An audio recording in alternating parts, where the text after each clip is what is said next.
Friends, corona की इस महामारी से आज इंडिया ही नहीं इनफैक्ट पूरा वर्ल्ड सफ़र कर रहा है एंड वर्ल्ड की हर कंट्री अपने इकोनॉमी की जीडीपी में होने वाले कमी को लेकर परेशान है। अब आप सभी के माइंड में एक क्वेश्चन जरूर अराइज हो रहा होगा कि आखिर ये जीडीपी है क्या और इसका किसी भी कंट्री की प्रोग्रेस और डेवलपमेंट से आखिर क्या कनेक्शन है। तो आज की इस वीडियो में मैं आपका यही डाउट क्लियर करने जा रहा हूं। फ्रेंड्स, जीडीपी किसी भी कंट्री की आर्थिक स्थिति को मापने का इंडिकेटर होता है जिसे उस कंट्री की गवर्नमेंट द्वारा हर क्वार्टर में मापा जाता है। जीडीपी को ग्रॉस डोमेस्टिक प्रोडक्ट और हिंदी में सकल घरेलू उत्पाद के नाम से भी जाना जाता है।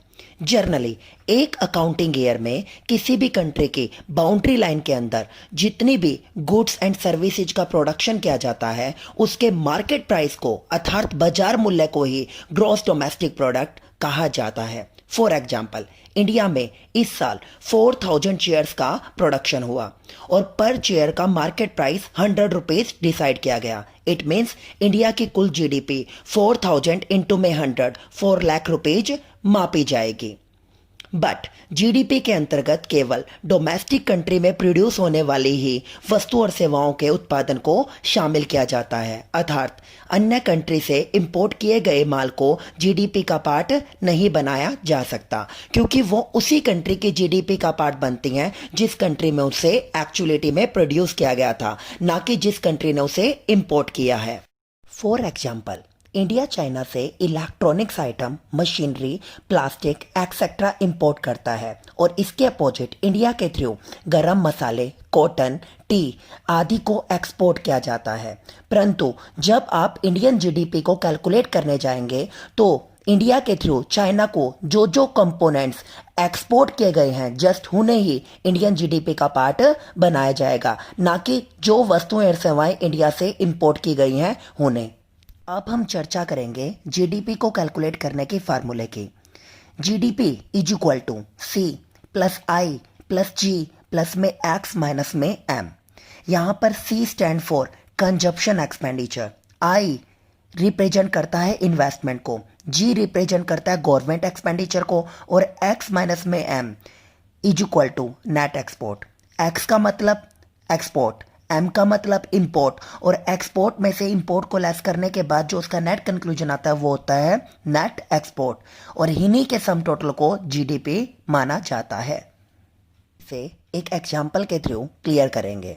मान लीजिए किसी कंट्री के कंजप्शन एक्सपेंडिचर $200 हैं और उसके इन्वेस्टमेंट एक्सपेंडिचर $300 हैं, उसके गवर्नमेंट एक्सपेंडिचर $500 और उसका नेट एक्सपोर्ट $400 है। तो उस कंट्री की टोटल जीडीपी होगी C plus I plus G plus net export.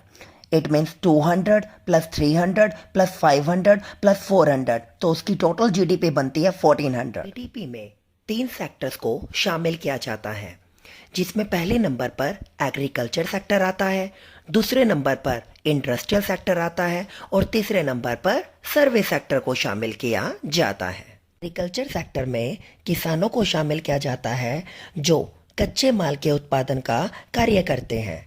इसके अपोजिट इंडस्ट्रियल सेक्टर के द्वारा उस कच्चे माल को तैयार माल में बदलने का काम किया जाता है और सर्विस सेक्टर किसी भी इकोनॉमी में डिफरेंशियल जो सेक्टर होते हैं उन्हें सर्विसेज प्रोवाइड करने का काम करते हैं, like banking services, insurance services, transport services etcetera.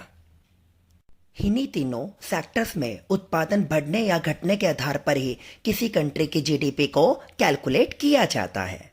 GDP में होने वाली वृद्धि किसी भी कंट्री के लिए एक पॉजिटिव इंडिकेटर होता है।